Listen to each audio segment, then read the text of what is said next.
2. दोष मुक्ति उपाय। हृदय मंथन एक ऐसा विषय है जिससे अक्सर लोग बचना चाहते हैं। मनुष्य यदि सबसे ज्यादा किसी से डरता है तो वह अपने दोषों से है। अगर कोई अपने मन में झांक कर देखता है तो विकारों का विशाल जंगल देखकर कांप उठता है। इसीलिए लोग आत्मनिरीक्षण की ओर से उदासीन ही बने रहते हैं। मन में झांकते समय अभिमान सामने खड़ा हो जाता है और साधक की वृत्ति तत्काल बाहर लौट आती है। विकार वैसे ही बने रहते हैं बल्कि और भी अधिक बल पा जाते हैं। जगत में जीवत्व के बने रहने का मुख्य कारण आत्मनिरीक्षण न कर पाना ही है। मेरे अंदर अनेक विकार थे, लेकिन गुरु कृपा से आत्मनिरीक्षण करते रहने का स्वभाव भी बना था। जब मैं अपने मन को टटोलता तो दोषों और अवगुणों की विशाल सेना को अंदर युद्ध के लिए तैयार पाता था। मैं पिछले कई वर्षों से जैसे भी बन पड़ता था, इन दोषों को मन से निकालने का प्रयत्न भी करता था, लेकिन खेद है कि अभी तक विरोधी सेना के एक भी योद्धा को परास्त नहीं कर पाया था। रावण मरने का नाम ही नहीं ले रहा था। राम यदि उसका एक सिर काटते थे तो दूसरा नया निकल आता था। यही हाल मेरे अंदर बैठे विकारों विषयों का रूप धरे रावण का था। कई बार ऐसा प्रतीत होता था कि अमुक विकार समाप्त हो गया है, लेकिन कुछ ही देर में वह फिर प्रकट हो जाता था। इसीलिए निराश होकर अंततः श्री गुरुचरणों में उपस्थित हुआ था। श्री गुरु महिमा का बखान कई दिनों से ग्रंथों में पढ़ता आ रहा था, पर कभी उसे गंभीरता से नहीं लिया था। अपने पुरुषार्थ पर ही अधिक भरोसा था।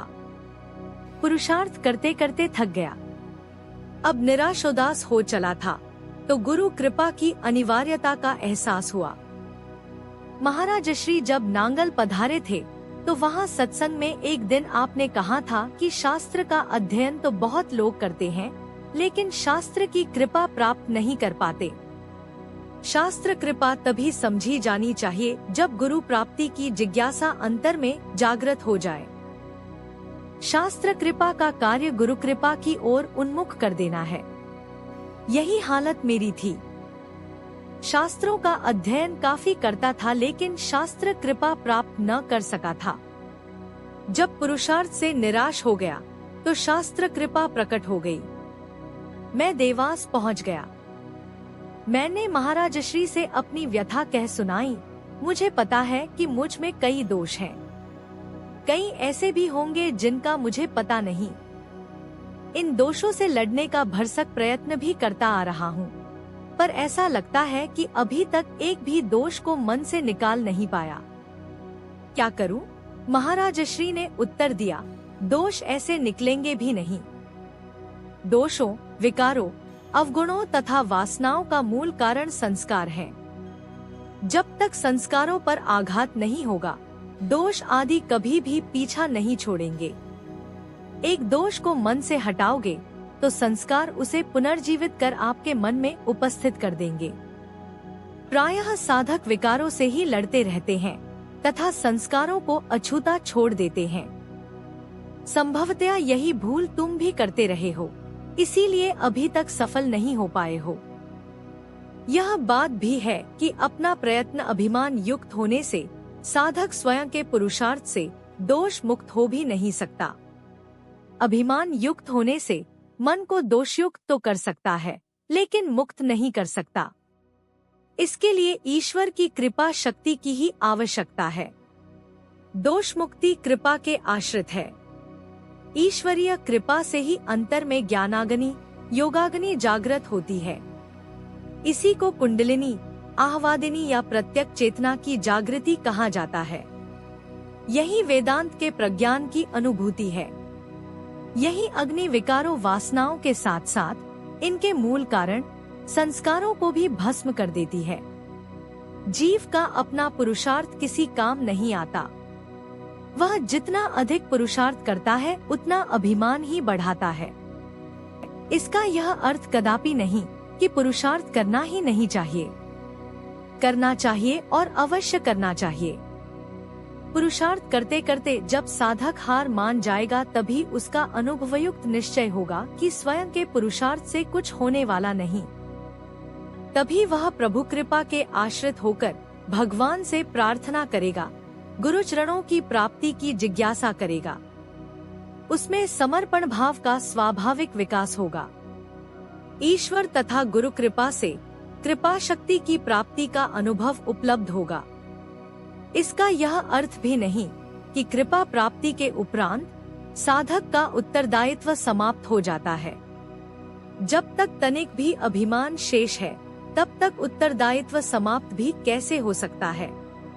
उसका उत्तरदायित्व होता है अपने अभिमान को जागृत शक्ति में विलीन करने का प्रयत्न करते रहना, समर्पण भाव को धारण करना तथा गुरु शक्ति के ही आश्रय में रहना। इस पर मैंने प्रश्न किया, महाराज जी, जगत के लोग प्राय तो अपने अंतर में किसी दोष के होने की कल्पना भी नहीं करना चाहते। वे अपने आप को गुणवान, बुद्धिमान, ज्ञानवान तथा सर्वकुशल समझते हैं। उनके मतानुसार दोष दूसरों के ही भाग में आए हैं। उनका क्या होगा?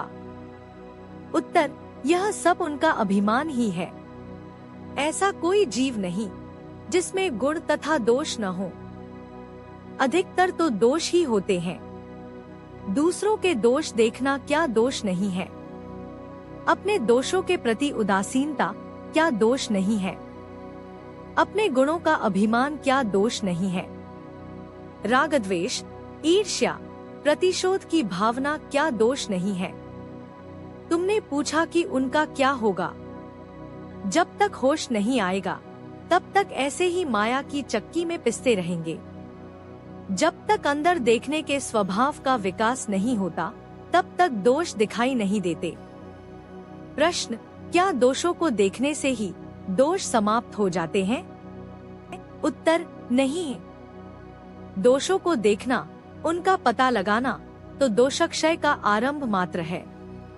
उसके पश्चात दोषों से घृणा होना तथा उनसे छूटने के प्रयत्न का स्थान है। लेकिन इतने से भी दोषों से छुटकारा संभव नहीं है, क्योंकि यह प्रयत्न के अधीन नहीं, शक्ति की क्रियाओं के अधीन है।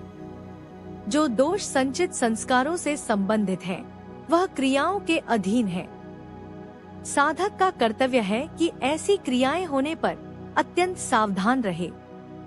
क्रिया के आवेश में कहीं वही भूल दोबारा करके पुनः संस्कार संचय न कर ले। दोषों के प्रति घृणा भाव से व्यवहार शुद्धि में काफी सहायता मिलती है, जिसका संबंध प्रारब्ध से है। प्रश्न, आज का जगत व्यवहार दोषों पर ही आधारित है। यदि सभी मनुष्य दोष मुक्त हो जाए तो जगत व्यवहार कैसे चलेगा? इस पर महाराज श्री जोर से हंसे। बोले, तुम जगत व्यवहार की चिंता क्यों करते हो? सर्वप्रथम तो सबका चित्त शुद्ध होने वाला नहीं है। कुछ ही लोगों का भी हो जाए तो बहुत है। राम राज्य में क्या सभी लोगों के मन निर्मल थे? यदि ऐसा होता तो सीता जी को वनवास क्यों भोगना पड़ता? यदि मान लिया जाए कि वह दिन भी आ सकता है जब संसार के सभी लोग दोष मुक्त हो जाएंगे, तो भी जगत व्यवहार तो चलता ही रहेगा। हाँ, उसमें छलकपट, स्वार्थ तथा असत्य का समावेश नहीं होगा। प्रश्न, अच्छा महाराज जी, जिनको हम गुण कहते हैं, अध्यात्म की दृष्टि से वह भी दोष ही है, लेकिन आप दोष निवृत्ति की बात कर रहे हैं, गुण निवृत्ति की नहीं। उत्तर, दोष का अर्थ है तमोगुण, रजोगुण। गुण का अर्थ है सत्व गुण। यह सभी माया के ही अंतर्गत है तथा सभी त्याज्य हैं। लेकिन दोष अशुभ वासना है तथा गुण शुभ वासना है।